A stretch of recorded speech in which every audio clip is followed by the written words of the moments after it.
नमस्कार मित्रों।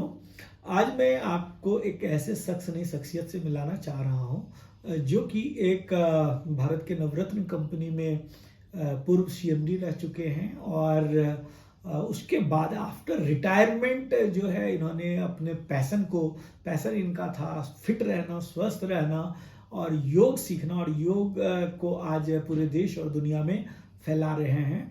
तो मैं आपसे मिलवाना चाहूँगा हमारे जो गेस्ट हैं और हमारे बड़े अच्छे मित्र भी हैं, श्री अजय कुमार सिंह जी।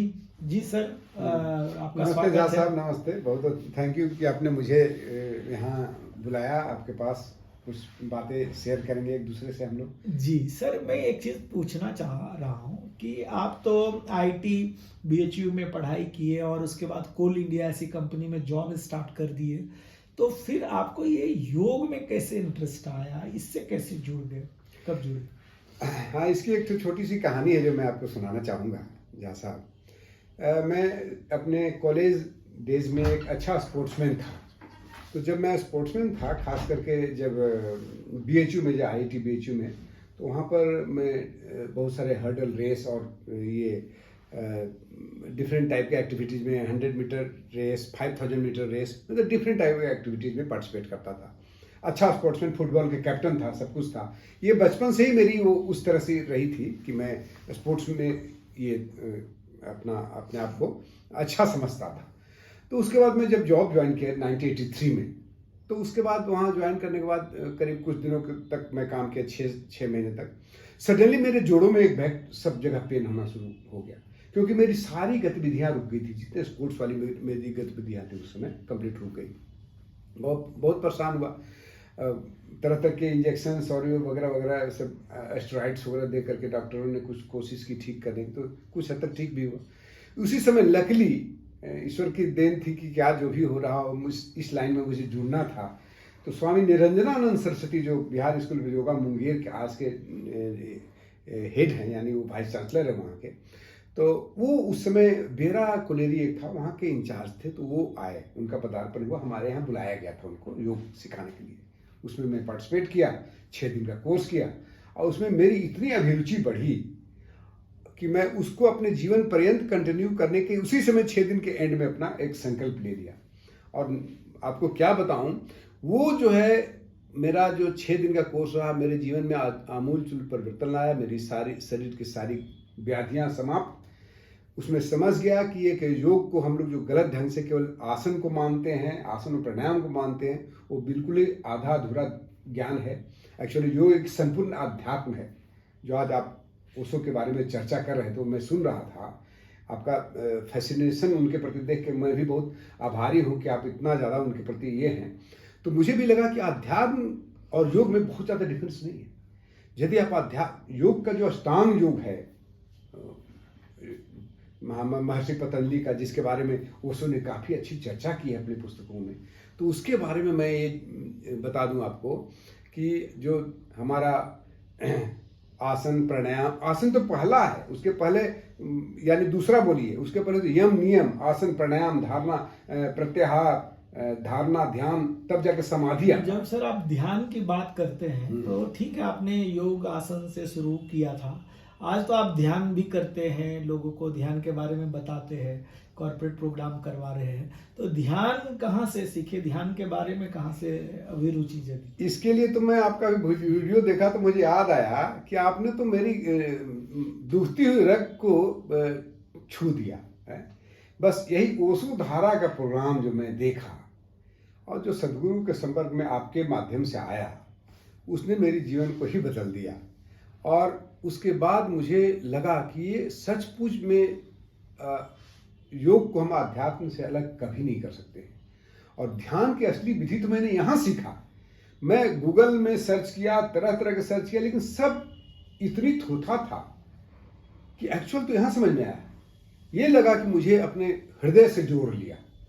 और अब इसी चीज़ को लेकर मैं पूरी, मतलब अपने, मेरा तो एम यही है कि मैं पूरी जितना ज़्यादा हो सके, पहला लक्ष्य है कि कम से कम 1 लाख लोगों तक इस चीज़ को पहुँचाऊँ, फिर इसको और बढ़ा के 1 मिलियन तक लोगों को पहुँचाऊँ। इतना मैं इससे प्रभावित हूँ। खास करके समर्थ गुरु जो सिद्धार्थ औलिया हैं, उनके जो ये निर्देशना है, देशना है उसको मैं कैरी कर रहा हूँ। सर, दर्शकों को क्या बताना चाहेंगे जो लोग व्यस्त हैं आपकी तरह, जैसे आप जॉब में थे उस समय में कैसे आपने फिट रहने के लिए, कई लोग आपको कहते हैं आप लगते नहीं है, रिटायर्ड हैं, आपको भी देख के मित्रों नहीं लग रहा होगा, तो जो लोग आजकल तनाव में रह रहे हैं, वर्कलोड अधिक रहता है, चाहे बिजनेस करते हैं चाहे जॉब करते हैं, तो किस तरह से वो मैनेज करें अपने लाइफ स्टाइल को कि जिसमें कि वो योग को भी, आसन प्राणायाम को भी अपना पाए और ये यात्रा वहीं तक नहीं रुके। जैसा कि आपने कहा महर्षि, लोग योग मतलब जो है सिर्फ आसन समझते हैं, ठीक है, योगा हो गया ना, बाहर जाकर के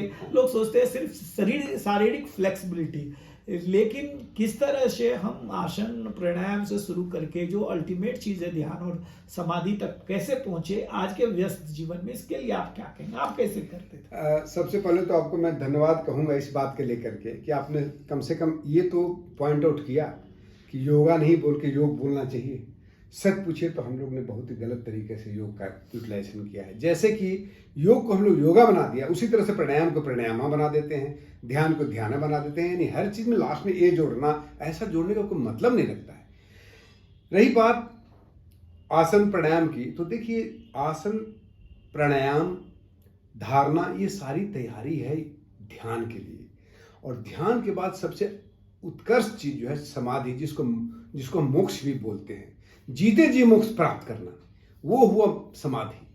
तो ये तो ये मेरी तैयारी होती है जब हम आसन करते हैं, प्राणायाम करते हैं, प्रत्याहार करते हैं, ये दोनों खास करके आसन और प्राणायाम ये हमारी तैयारी होती है ध्यान के लिए। तो ये मान के चलिए कि आप अल्टीमेट आपका ध्यान में जाना है, अंड समाधि में जाना है, तो उसके जाने के पहले आपको निश्चित रूप से ये दोनों की तैयारी आपको जरूर करना होगा। साथ साथ आप प्रैक्टिस करिए यम और नियम के। तो निश्चित रूप से यम और नियम जो है वो थोड़ा कॉमन मनुष्य के लिए थोड़ा डिफिकल्ट लगेगा, लेकिन कम से कम उस डायरेक्शन में कोशिश तो करना है। इसीलिए मैं चाहूँगा कि आप इसको उसी तरह से लें, लेकिन अल्टीमेट एम आपका ध्यान और समाधि पर ही होना चाहिए। लोग सर फायदे की बात करते हैं कि क्यों हम करें, लोग तो बहुत बिजी हैं, लोगों के पास समय नहीं है, तो लोगों को क्यों ये सब चीज, क्यों योग से क्यों जुड़ना चाहिए? अब मैं अपना ही एग्जाम्पल दे देता हूँ, उसमें दूसरों के बारे में चर्चा करने से अच्छा है कि स्वयं के बारे में बताइए। देखिए, मैं अपने जीवन काल में हर समय एक अच्छे पद पर कार्य करता रहा, यानी प्रोजेक्ट अफसर, पहले मैनेजर, फिर प्रोजेक्ट अफसर, फिर जनरल मैनेजर, फिर डायरेक्टर, देन सीएमडी, इस तरह से एक सीढ़ी की तरह बढ़ता रहा। हर समय मैं जो अपने आप को पाया, अपने आप को जो खुशी और आनंद में दे पाया, और आज के डेट में जब मैं कंपेयर करता हूँ, आज के समय मैं जो एक पद से रिटायर होने के बाद जो मैं आनंदित हूँ, वो आप विश्वास नहीं करिएगा, दोनों में कम से कम 1:100 का डिफरेंस है। यानी उस समय यदि एक खुशी थी मेरी, तो आज मुझे 100 खुशी है। तो ये सेल्फ है, ये कहीं से मुझे मिलता नहीं है, ये अपने अंदर से आनंद की आती है। आपके बोलने से आप हमें बड़ाई कर दीजिएगा, आप मैं टीवी नहीं हूँ आज की डेट में कि आपने चाहा तो रिमोट से मुझे कंट्रोल कर रहे हैं कि आप कभी इनको खुश कर दीजिए, कभी तारीफ कर दिए तो खुश हो गए और बुराई के तो दुखी हो गए। वैसा अब सिचुएशन नहीं है। कम से कम उस डायरेक्शन में मैं एक कदम तो आगे बढ़ा। परफेक्ट नहीं हूँ, इसमें कोई दो राय नहीं, लेकिन उस दिशा में बढ़ा हूँ, वो इसी की समझ है, इस ध्यान और समाधि की समझ है। जी, बहुत सुंदर सर आपने कहा कि लोग सोचते हैं कि बाहर में हम सफल हो जाएंगे, पद मिल जाएगा तो हम खुश हो जाएंगे, तो लेकिन सर ने कहा कि उस समय मैं एक सीएमडी तक जब मैं बना तो 1% खुशी थी और आज 100%, तो आप फर्क समझ सकते हैं। क्योंकि खुशी जो है ना, खुशी का जो सोर्स है, आनंद का जो सोर्स है, वो हमारे भीतर है ना कि बाहर है। तो लोगों को अंत में मैं पूछना चाह रहा हूँ, क्या आप सजेस्ट करना चाहेंगे? देखिए, मैं तो बस इतना ही कहूँगा कि देखिए, मेरा एक लोग काफ़ी हमसे जुड़े हुए हैं और मैं ऑनलाइन भी क्लासेस योगा का कराता हूँ, योग का कराता हूँ, उसमें साथ साथ ध्यान तक जाता है। अभी समाधि तक नहीं लोगों को उस डायरेक्शन में ले गया हूँ, लेकिन ध्यान तक बराबर ले जाता हूँ।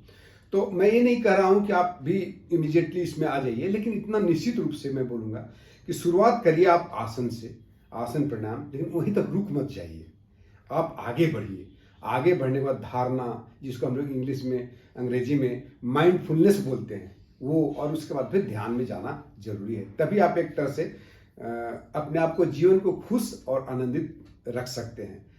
अदरवाइज केवल एक जगह रुक जाना कि केवल आसन करेंगे और उससे अपने अंतिम सीमा मान लेंगे, तो उससे आपको नहीं होगा। जी, बहुत बहुत धन्यवाद सर, आप हमारे साथ इस चर्चा में भाग लिए। मित्रों, कहना मैं ये चाहूँगा कि सर को आप फॉलो कर सकते हैं, यूट्यूब और फेसबुक दोनों जगह है। अजय योग दर्शन के नाम से इनका जो है पेज है। और मैं आपसे ये कहना चाहूँगा कि यदि आपको शारीरिक रूप से स्वस्थ रहना, फिट रहना, मस्त रहना, शरीर को फ्लेक्सिबल बनाना है, तो योग को अपनाइए और सर से योग सीख सकते हैं। और यदि आप मानसिक रूप से फिट और स्वस्थ रहना चाहते हैं, तो मैं आपको ध्यान सीखने के लिए आमंत्रण दे रहा हूं। हर रविवार को मैं YouTube के ऊपर भी लाइव करता हूं और जूम के ऊपर ऑनलाइन भी करता हूं, तो आप उसको ज्वाइन कर सकते हैं। जी, आखिर में मैं एक चीज कहूंगा दर्शकों को, सब मैं और झा साहब दोनों अभी जितने कॉर्पोरेट प्रोग्राम करवा रहे हैं, जितने करीब करीब 6-7 कंपनियां में हमने stress management through blissful living करवाया है और लोगों ने इतना अप्रिशिएट किया। उसमें हम दोनों की ऐसी है कि मैं आसन प्राणायाम कराता हूं और ये आसन प्राणायाम कराता हूं, ये ध्यान करवाते हैं।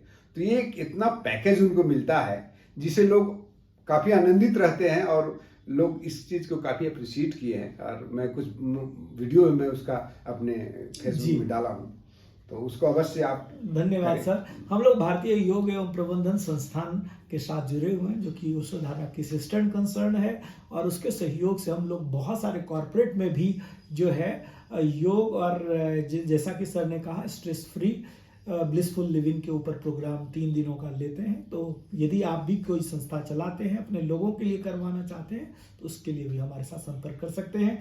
तो आप लोग इस वीडियो को देखें हैं, अच्छा लगे तो जरूर शेयर करिए और योग करना शुरू, योग मतलब खुद से जुड़ना शुरू कर दीजिए। और कभी तो आपको ये कदम बढ़ाना होगा ही, तो वो आज क्यों नहीं। बहुत बहुत फिर से धन्यवाद सर, आपका भी धन्यवाद सभी दर्शकों को। Thank you. Thank you. आप लाइक, कमेंट्स और शेयर जरूर करेंगे इस वीडियो को। जय हिंद। जय। ठीक है सर, बढ़िया।